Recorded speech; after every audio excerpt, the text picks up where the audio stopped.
asalaamaaleykum wa rahmatullahi taala wa barakaatuhu mbokki téléspectateurs yi yéen ñi nga xam ne yéenay seetaan seen télévision Al Mouridiyyah ñoo ngi leen jaajëfal makkaan bi ñu nekk du luñ leen di fàttali ndax xam ngeen ne ñoo ngi fii ci chantier bi nga xam ne ci la ñu war a samp këru xasida yi te nag juróom benn fan ci weeru sulet di bis bu ràññeeku ndax am na ci ponk yi nga xam ne ñooy mandarga bâtiment bi lu ci am solo lu ñu liggéey tey muy di kuule rajo bi nga xam ne doon na tolluwaay gu ràññeeku ci fondement bi nga xam ne moo soxal bâtiment bi lee loolu sax moo waral ba jamono ji mbooleem corps de métier yi mbooleem techniciens yi waaye tamit mbooleem mbokk taalibe yi nga xam ne liggéey bi ñor na leen ñoo ngi ci chantier bi di ko doxal kon boole ñu teewloo taataan ñu dinañ leen digtal mbooleem xibaar yi ak liggéey bu am solo bi nga xam ne moom la mbokk taalibe di def fii di këru xasida yi.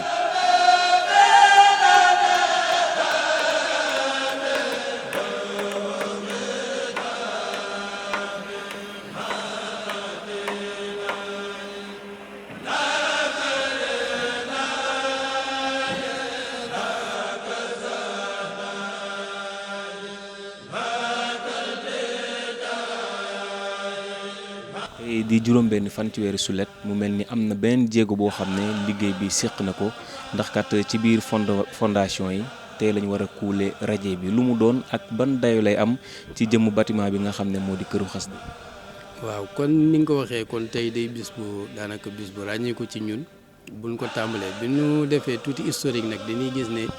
Sëñ Mountakha Mbacké xalif général des mourides bi muy nësër li nga xam ne di lancer projet bi di wax yéeneem buñ ko xoolee léegi le 20 décembre la woon bu ma juumul kon buñ ko xoolee tey ak le 6 juillet kon daanaka bu ñu waxee da nga naan lu yées juróom-ñaari weer la juróom-ñaari weer mu wax li nga xam ne mooy yéeneem ci defar li këri xasida yi ñu war a def nag projet boobu jëmmal ko phase étude dox fi phase étude nag doon lu am solo ci projet bi mënoon nag loolu rek waroon na mën a jël lu ëpp juróom-ñaari weer yi ñuy wax nii wala waroon na mën a jël lu war a mat at. kon xar baax dëgg da cee feeñ études yi kon bu ñu xoolee bi ñuy tàmbale projet yi tàmbale suñuy fondation da ngay xool ne côté avril la woon avril fi mu ne nii ñu ne juin juillet ñu mën a couler rajo boo koy wax foofu ñu leeral li nga xam ne mooy fondation bâtiment parce que bâtiment dafa bari ay type de fondation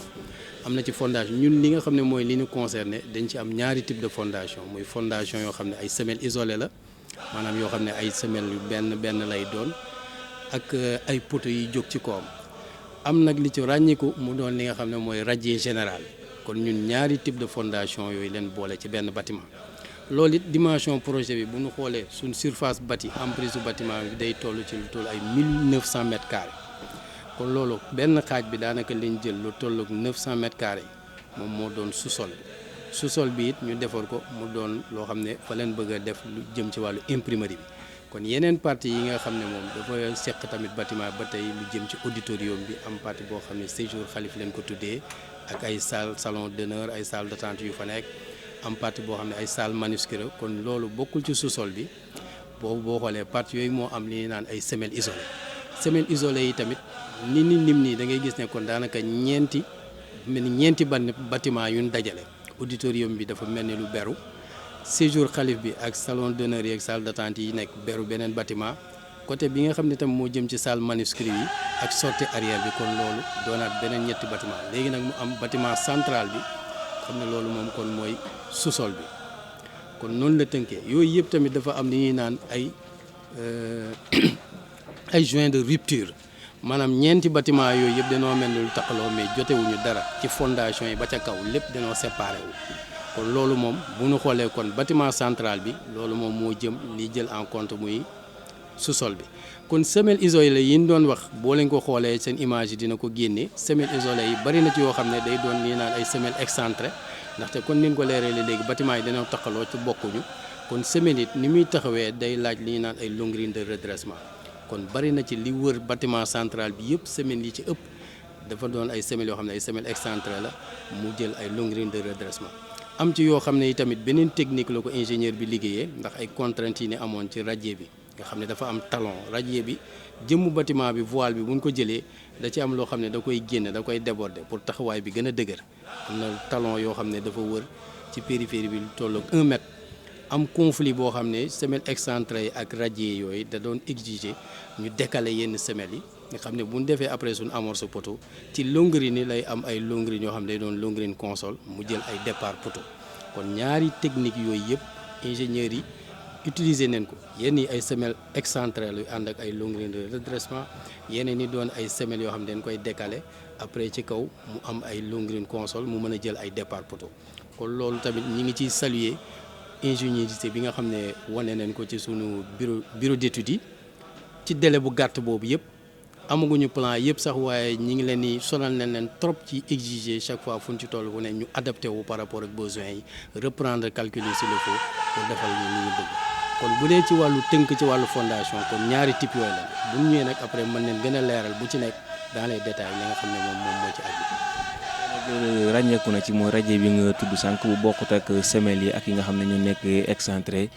kon ndax mu nees naa ñëwaat ci programmation bi ak i tamit ginnaaw lu jëm ci wàllu matériaux yi moom yemm na loo xam ne lu jiitu ngeen a tàmbale programmation yi noonu lañ koy doxalee ndax chantier bi day nekk en rotation 24 heures sur 24 ak it maanaam lu jëm ci ressources humaines supplémentaires ak corps yi nga xam ne ñooy intervenir ci chantier yi. waaw kon balaa maa ñëw sax ci radier bi li ma doon wax léegi ci semelles yi parce que dañu bëgg woon li nga xam ne mooy bilan d'étape fi ñu ci toll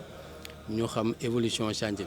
bi li ñu doon wax léegi mu jëm ci wàllu semelles isolées yi semelles excentrées yi longrine de redressement yi kon loolu da ngay gis ne bu ñu ko doon xool en pourcentage exécuté nañ ko pratiquement à 98%. xëy na quelques rares semaines yoo xam ne dafa jege woon trop radier bi yooyu leen stand-by mais semelles isolées yi semelles excentrées yi yooyu longrine de redressement ba ci amorce poteau yi yooyu yëpp avancement pratiquement da nga naan à 98% def nañ ko ba ci longrine supérieure yi commencé nañ ko bu dee génn nañ ci biti après dinañ ko mën a constater ñu gis ne ñi ngi ci coffrage longrine supérieure yi suñ longrine nag day mel ni moo wala amorce poteau yi dafay tolloog daanaka poteau parce que am na ci yoo xam ne hauteur yi dañuy jëm ba 4 mètres wala 4 mètres 50 par rapport ak profondeur fouille bi nga xam ne moom la ñu exigé woon kon loolu daanaka mooy partie bële ci wàllu exécution bu dee léegi ci wàllu radier bi nag moom nga xam ne moom mooy li tax a jóg tey liggéey bi dëgg-dëgg mooy tàmbale coulage bi buñ koy xool ci globalité dañuy gis ne radier bi volume surface sous-sol bi day toll ci 900 mètres carrés mais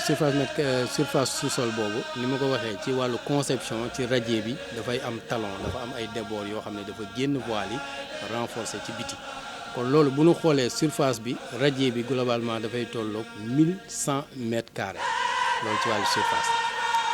surface bu dee ci wàllu hauteur da ngay gis ne 90 centimètres lañ am radier bi globalement mais am na ci ay poteaux yoo xam ne poteaux intérieurs yi am na ay renforts yoo xam ne dañ ko décaissé woon de 30 centimètres mu doon ay poteaux de semelle ay semelles yu ñu renforcé ci suuf poteaux yi ay dimension 2 mètres 60 carrés ak ay hauteur de 30 boo xoolee kon ci niveau boobu hauteur bu radier bi ak renfort bi day tolloog 1 mètre 20 mais surface radier bi 1100 mètres carrés la hauteur bi di 90 bu ñu ko xoolee en volume day tolloog kon 990 mètres cubes de volume béton yu ñu war a couler kon loolu mooy li nga xam ne tàmbale nañ ko tey mu war a jël nag quantité matériaux yoo xam ne yu ama am solo la ñu ci wàllu ciment ci wàllu suuf ci wàllu fer ci wàllu béton yooyu yëpp tamit mën nañ ñëw ci détails yi pour leeral ko bu noppee nag après mën a wax nag exécution bi ci coulage bi ni ñu ko organiser ak li ñu ci jàpp par rapport ak équipe yi waaw. xuus tuuti ci jëmm li nga xam ne mooy dayo gi muy am nawet bi jege na waaye comme li nga wax diir bi nga xam ne sëñ bi door na liggéey bi joxe ndigal am na ci tawféex bu feeñ ci par rapport ak délai yi nga xam ne daan nañ yaakaar si yenn saa yi mën na ko ëpp lool waaye ngeen toll ci tàmbali ngeen fondation yi ba tey di dawal rajo yi loolu noonu boo nga doon xayma ak tamit jeexit bi mu am li jiitu nawet bi ak tolluwaay bâtiment bi ci ëllëg. waaw kon ni nga ko waxee par rapport ak nawet bi ni mu duggee si nii nga xam ne ñun dañoo ne ci course contre la montre kon li ñu njëkk a def boo xoolee ferraillage bi fan yi diggante bi da nga naan 2 semaines yi ñu génn yëpp wala 3 semaines yi ñu ngi woon ci ferraillage bi parce que ferraillage bi di ci liggéey bu mag a mag ci radier bi dafa am ñaari lii kon lii inférieur ak lii supérieur ak ay renfort yoo xam ne tamit da cee am pàcc bu rëy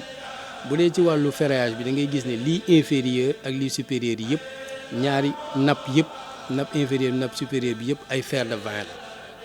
ay fer de vin moo ne ci suuf ci ñaari côté yi nga xam ne buñ ko lalee nappe inférieure lii supérieure bi loolu lépp ay fer de vin la am ay renfort de vin am côté yoo xam ne tamit ci côté poteau yi dafay am li ci gën a néew ay fer de 16 moo ci ne comme ay renfort kon loolu tamit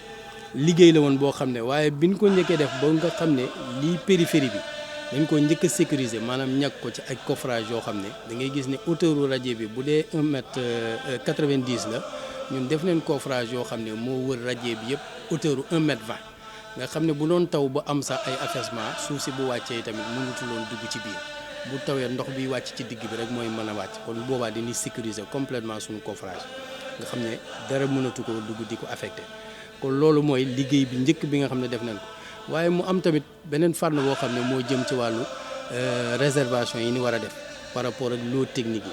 parce que ci biir radier bi am na ci partie boo xam ne day doon bâche à eau mu war a doon réserve mbànn réserve ndox bu bari comme ni ngi waxee baaj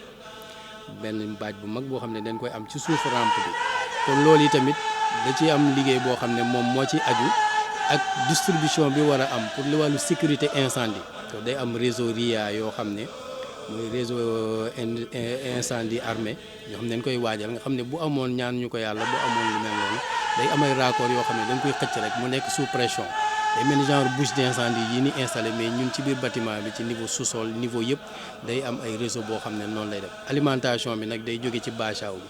kon loolu day laaj benn dispositif ci wàllu plomberie ak ci wàllu sécurité incendie préinstallation yooyu yëpp tamit dañuy gis ne daanaka semaine bi yëpp ci wàllu lot technique yi bi rajo bi noppee waroon neen mën a couler waaye da nga gis ne da koy am liggéey yoo xam ne dañ ko cee war a def mooy lot technique yi mu jëm ci wàllu sonorisation mu jëm ci wàllu vidéo surveillance yi contrôle d'accès yi wàllu électricité plomberie climatisation désenfumage déshumidification yi kon loolu lépp kon ni ñu ko waxee ci njëlbeen gi ñun bâtiment bi ñuy defal day méngoog jamono nga xam ne day doon nii naan bâtiment wu intelligent contrôle yi lépp day doon loo xam ne sur ordinateur ci fànn yëpp ba ci li nga xam ne mooy pompe de relevage yi parce que ci sous-sol bi am na partie boo xam ne dafa am ay toilettes kon day am dispositif boo xam ne day dëppoog moom am ay pompe de relevage yoo xam ne loolu lépp de façon informatique moo koy contrôler nga xam ne niveau yi bu wàccee da la koy signaler pompe bu ci doxul da koy signaler nga xam ne ay pompe fu ñu ci war a def benn pompe ñaar leen fa waajal yoo xam ne bu amee benn bu doxul mu am pompe de secours te loolu lépp li koy contrôler ay ordinateur ak yooyu lépp kon loolu lépp moom boo xoolee ba ci léegi électricien yi ba ci tey ci suba ñu ngi ci seen i réglage seen i frottage ak def ay réservation kon loolu moom da ngay gis ne benn partie la waaye fi ñu toll nii nag àgg nañ ci war a mën a li nga xam te sotti li nga xam ne mooy béton bi tamit dafa am loo xam ne ñun dañoo am formulation loo xam ne formulation de béton du rek duñ ko def coulage aal yooyu nga xam ne nit ñi dañuy ñëw ñu jaxase béton beeg ay peel ak suuf ak yooyu waaye lépp ci ay natt leen ko tëral waaw dafa am li naan formulation de béton plan béton armé bi moom mooy li nga xam ne mooy structure bi moo ñuy génneel poteau yi fi mu nekk fi voile yi war a jaar ni muy toll ak loolu lépp kon loolu moom plan bi globalement mais formulation bi mooy béton bi ci boppam dosage bi béton li koy composé mooy day am ciment bi moom dañoo spécifié wu ci ciment 42.5 moom mooy li nga xam ne moom la formulation bi joxe moom leen utiliser bu dee wàllu suuf yi tamit def nañ ci ay études yëpp boo xool ne suufu njaareem moom leen utiliser waaye donte suufu njaareem la sax dañuy gis ne doyut ci wàllu qualité bi mu waroon am dañ koy améliorer ak li nga xam ne moom la ñuy naan basalte 03 mooy lu mel ni genre pëndax béton bu ñuul bi mais mu xaw a jege tuuti suuf ak béton bu sew bi kon loolu daanaka da nga naan ñaar yooyu ngay boole mooy doon suuf si loolu yi tamit am na quantité boo xam ne bu ret bu ci ne dañ koo marqué natt ko li nga xam ne moom lañ ci war a def kon day am suuf am li ñuy naan basalte 03 am basalte li nga xam ne mooy 3,8 am basalte bi nga xam ne mooy 8,16 kon lu ci nekk tamit am na ci quantité boo xam ne moom la ñuy natt ci buret door koo def ci bétonnière bi mu gâché ko ñu door ko kule ndox mi tamit dañ koy yemale kon day doon daal loo xam ne lépp dañ koo teg ci normes yi nga xam ne moom leen fi teg buñ ci noppee yi tamit dañuy def li nga xam ne mooy ay éprouvette def génne ay échantillon ci béton bi xool qualité bi bu boobaa après dañ koy yóbbu laboratoire ñu def ci ay écrasement à 7 jours à 28 jours résultat yi ñu fi amagum boobu léegi tamit dañuy gis ne yooyu yëpp day dépasser li nga xam ne mooy norme yi maanaam qualité bu ñu doon laaj 25 di nga am daanaka lu jege 30 wala lu ko ëpp ci qualité béton waaw. du yàgg du ñàkk am na càmbar yooyu war a def waaye nag mënee su koo def loolu da ngeen jeexal bis bu njëkk bi ci projection ñaata ban délai ngeen jàpp ne wares na ko mën a liggéey boobu wala boog day itteewoo ngeen xaar ba bis bu njëkk bi jeex ak it renfort yi nga xam ne dañ koy jot ci mu ñu mën a jàpp ci liggéey. waaw bu dee li ngay wax ni moom kon dafay jëm ci wàllu personnel bi ak planning bi loolu balaa ma ciy ñëw sax mën naa la wax ci wàllu dayoo li nga xam ne mooy dayoo coulage bi ñuy xaar. bi ma la waxee léegi sànq ni surface su rajo bi toll ak volume bi ni muy toll quantité matériaux li muy laaj boo jëlee ciment lu mel ni ciment moom prévision yi dañuy xalaat leen couler lu toll ak 350 tonnes ciment 42.5 boo ko doon jël ci li nga xam ne mooy suuf bi rek day toll ak lu mat 220 mètres cubes boo jëlee lu mel ni basalte 03 bi day toll ak moom it 200 mètres cubes. bu jëlee 3-8 bi day doon 340 mètres cubes bu jëlee béton 8-16 bi moom 560 mètres cubes ndox mi tamit daanaka dina jege lu mat 30 mètres cubes 30 mètres cubes bu ndox eau de gassage kon ndox bi boo gisee tamit lu am solo la ci liggéey bi moo tax am na disposition bassin boo xam ne mu ngi fi bassin bu mag am benn camion citerne boo xam ne moom bu 30 mètres cubes boo xam ne disponible na pour ñëw en renfort. bu dee kon ci wàllu personnel bi da ngay gis ne Hizbut Tarqiyyah yàgg naa am ay travaux yu mag am nañ ci expérience xam naa bari ancienne génération bi ci bëri namoon nañ lu mel noonu ndaxte yàgg nañ am ay travaux lu mel ni building bi biñ koy liggéey noonu la demee mosquée Hizbut Tarqiyyah kon ci principe boobu la kon loolu yi tamit da ngay gis ne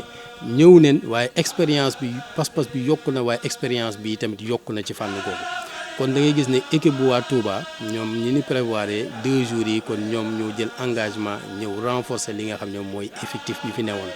ñoom ñu ñëw en appoint jàppale gars yi ci wàllu coulage bi ñu am pas nag def ko liggéey boo xam ne du taxaw maanaam day liggéey day doon 3x8 ay équipe yoo xam ne day doon 3x8 nga xam ne 8 heures lañ di doy doon muy 24 heures sur 24 ñuy tourner kon loolu yi tamit da ngay gis ne noonu lañ ko jàppoo fii ñuy tàmbale nii équipe bi fi nekk. xëy na ci journée bi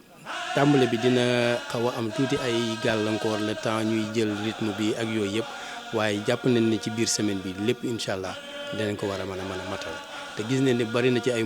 suñuy morom membre yoo xam ne xëy na soriwuñu ñu ne féeteeg Touba ñoom it ñi ngi waaj ba ci waa Dakar ñu ngi waaj def équipe boo xam ne ñoom it dañ ciy ñëw jàpp ànd ko li nga xam ne moom mooy personnel bi fi ne woon naka jekk. waaw loolu yi tamit ni ma ko waxee woon léegi rek lépp luñ fiy defit ñooñu boo xoolee dañ leen di puusloo ay buret ñuy def suuf di def ciment te lépp dañ koy natt niñ ko war a nattee dosage bi lépp kon duñ ci def lenn ci parax wala ci yàkkamti noo xam ne dinañ ko def ci moom maanaam aalu murit li mu laaj lépp ba noppi nag teg ko ci xam-xam ak ci li nga xam ne mooy yoonub liggéey yaakaar naa ne buñ defee journée tey bi dinañ mën a def ay projection def ay estimation par rapport ak équipement yi ak personnel bi mën a xam fii ak kañ dinañ mën a noppi liggéey bi ci gën gaa rafet anam. kon mbokk yi ñoo ko teewloondoo kàddu yi nga xam ne moo soqeekoo ci sëñ Mamour Mboup fii nag ñoo ngi ci jëmm chantier bi nga xam ne moom la doon junj sànq rek ñu fas yéene feggoo ki nga xam ne moo yor jëmm liggéey bi muy sëñ Pape Kane moom nag waxtaanee ak moom ci coulage bi nga xam ne ñoo ngi koy def gis nañ bétonnier yi gis nañ ouvrier di yëngatu waaye nag gis nañ mbooleem ñi nga xam ne dañoo am liggéey ci li nga xam ne moo di coulage bi nga xam ne moom la ñuy def ba ci yenn membre yoo xam ne bokk nañ ci daara Touba fii ci dëkk bu sell bi ñëw rek wane si li nga xam ne moo di seen liggéey waaye tamit fësal li nga xam ne moo seen yéene ci liggéey bi kon dañu daal di ànd ak sëñ Pape Kane ngir indi ay leeral rek ci jëmm coulage bi nga xam ne ñu ngi koy def mu lëkkaloo ceeg mbooleem techniciens yi nga xam ne ñoo nekk fii di liggéey ci këru xasida yi. salaamaaleykum mbokk yi ñu ngi leen di nuyu di leen sant di leen gërëm di nuyu ñëpp di sant yàlla bu baax di sant sëñ Touba di sant sëñ Mountakha Bassirou di sant tamit suñu jëwriñ muy Serigne Atou Diagne ñu ngi leen di sant mbooloo mi yëpp jërë ngeen jëf. taxawaay ngeen am ci liggéey bi waaye tamit fàttali ñu tur bi ak sant. man Pape Kane laa tudd ñu wax Pape Mor Kane maay chef de chantier bi principal yore liggéey bi nekkal fii ki nga xam te ni mooy sëñ Atou Diagne ak sëñ Modou Mamoun maa ngi fi nekkal di suivre liggéey bi. juróom benn fan ci weeru sulet daa mel ni am na doyo boo leen egg ci liggéey bi am étape boo leen toll ci liggéey bi muy coulage rajo bi nga xam ne moo nekk ci biir fondement yi ñu bëggoon xam rek ci organisation ak mboolem ñi nga xam ne ñooy intervenir noo leen nosee mbir mi ba toor ko tey muy loo xam ne lu am solo la ci chantier bi. waaw lu ñu waajal la ay fan loo xam te ni waaj nañ ko ay fan yoo xam te ni préparé nañ ci lu yàgg loo xam te ni ci ferraillage bi ci plomberie ci électricité ba tey jii la ñuy door a démarrer coulage muy premier jour coulage bi ñu préparé ko ak 6 bétonnières muy 5 yu 1000 litres ak benn bu 500 litres moom lañ ko préparé di commencé tey jii coulage bi nga xam te ni dañuy def par rotation équipe bu nekk di nga def 8 heures de temps muy à part de 7h30 15h30 15h30 23h 23h 7h du matin équipe bu nekk maanaam dina jël presque 7h yu nekk dina jël 50 personnes yoo xam dinañ fi taxaw ñu def ko en 3 jours ou 4 maximum 5 ñu war a jeexal rajo bi et nuit et jour ci lañ toll parce que rajo bi moo rëy muy 90 centimètres la nekk 990 surface bi presque mën nga wax ni 1100 tonnes la ñuy couler donc loolu moom moo waral ampleur boobu et ñu jël ko pour mu nekk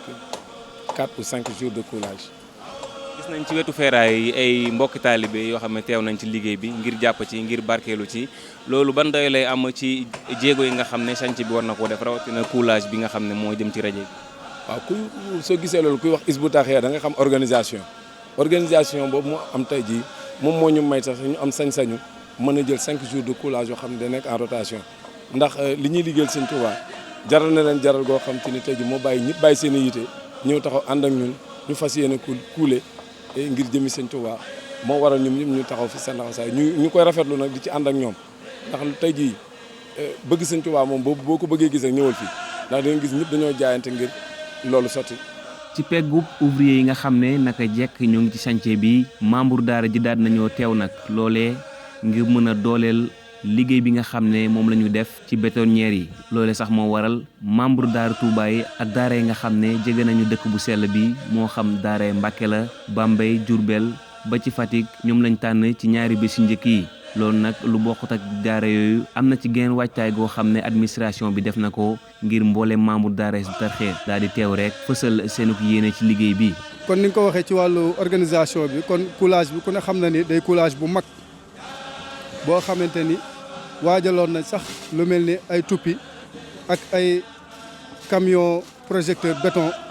ngir mu gën a gaaw waaye ku ne xam na ni ngeen ko gisee muy liggéey Aywa Murit moo sos yoon wi taarix la ci yoonu murit moo tax jëwriñu daara ji jël initiative woo ci mbooleem membre yi ak fu ñu mën a nekk ci biir Sénégal loolu nag gannaaw coulage bi day coulage bu mag ndax buñ ko xaymaa ciment rek 350 tonnes lan ci xayma moo tax ñu organiser ko noo xamante ni ñëpp dinañ ci mën a barkeelu def ci seen ñaq barkeelu ci ndigal li nga xamante ni kon direction générale joxe na ko ba ngërëmal Sëñ Tuubaa liñ ciy séentu di ko ci yaakaar ñu mën ko cee am kon niñ ko organiser dañ koy def 24 sur 24 muy rotation boo xam ne kon 24 heures yi du taxaw loolu nag ku ne xam na ni faaw mu am ay car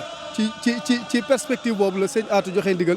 ci ñu woote membres yi ñu ñëw barkeelu ci def seen alal def ci seen ñaq ndax loolu dafa mënta ñàkk ngir lii taarix la ci lislaam car bu nekk gën gaa néew dana am 60 personnes nga xam ne kon bis bi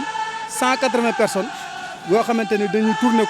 tourner rond mel ni course gooy wirdu kon day dem ba jeex mu dellusiwaat noonu lañ ko fas yéenee jàppoo ñetti fan ba ñeenti fan fas yéenee lépp àgg ci barkeb Sëñ Touba. mel ni am na daara yu bëri yoo xam ne war nañ cee tabbi ñaari fan njëkk yi ñu dooree ko ci waa Touba ana yan daara la soxal ak itamit nuñ ko organiser loolu ci tënk. kon niñ ko organiser loolu ci tënk kon daaray Touba nga xam ne gannaaw moo gën a jege ak lu mel ni daaray Mbàkke mi ci sës daaray Diourbel daaray Bambey ak daaray Fatick ñooñu muy axe 5 ak axe 3 la ñu boole ñoom gannaaw ñoo gën a jege ñu jël premier ak deuxième jour bu ñu liggéeyee ñaari fan axe 1 ak axe 2 te daaray Dakar supervisé ko war a gën gaa néew indi lu ma 30 personnes Rufisque war a indi 8 personnes Thiès war a indi 5 Mbour war a indi 7 Joal war a indi 6 Njagañaaw war a indi 5 loolu nag mooy bu ñu ko waxee mooy minimum li mënta ñàkk bu ko defee ñooñu bu Touba di jeexal buy bàyyi rek ñooñ dañ koy këf dem ak moom dawaat ak ñoom ñaari fan bu ñu dawaatee ak ñoom ñaari fan bis bu mujj ba juróomeelu fan bi bu fekkee àgg nañ ci nga xam ne kon Touba day dellusiwaat waaye bi yoon nag da koy ànd ak axe bële ci kaw ñu koy wax axe 4 muy daaray Saint-Louis daaray Louga daaray Kébémer ak daaray Tivaouane nii daal lañ ko organiser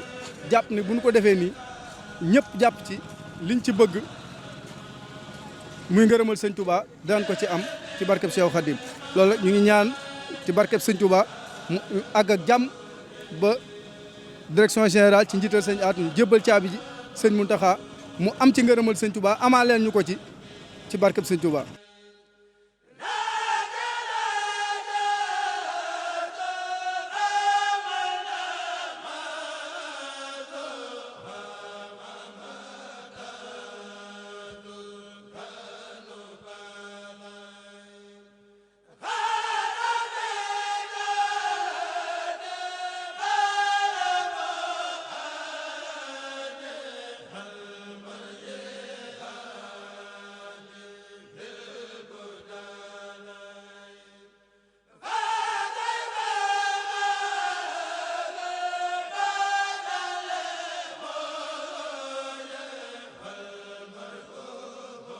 liggéey bi rëy bii nga xam ni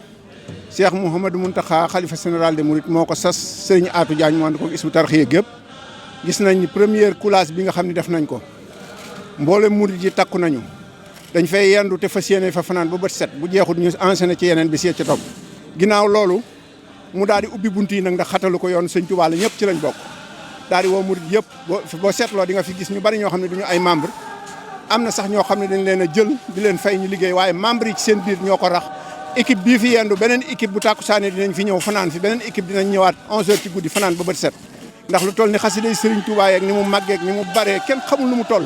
Sëriñ Tuubaa wooye na Yonent bi sallallahu alayhi wa sallam nu ne ku ne xam na dina am lii ak leneen ci kanam luy ñëw loo xam ni dafa ak seegul waaye dinañ teg suñu bët yàlla nañu ànd ak lépp sëñ Mamadou Mountakha Mbacké ba àgg ba mu tijji ko ba inauguré ko ñëw fi ay yoon sax fi dàkk te yàgg fi ak mboolem murid yi mboolem jullit yi. waaye yëg-yëg bi ñu ci am mooy sant Serigne Touba bu baax ndax liggéey bi mënoon naa ñëw ba pare ñuy soog a agsi wa ilaa ñun ñu ñëw ba dem liggéey bi soog a agsi kon ginnaaw am nañ tawfeexu fekke ko kon liñ ci war rek mooy sant Serigne Touba waaw sant Cheikhul Khadim bu baax di ñaanal ni ma la ko waxee léegi rek Cheikh Mouhamadou Mountakha mu yegg ak jàmm ba mu ubbi ko maanaam inauguré ko ci lépp ba naal ay yeneen i naal te lépp mu ànd kook murit yëpp Hizbut Tarqiyyah yëpp. mbokk yi ñoo ko déggandoo dégg ngeen mbokk taalibe yi dooree ko ci techniciens yi nga xam ne ñoo fiy liggéey ñoom sëñ Mouhamadou Mamoun Mbuub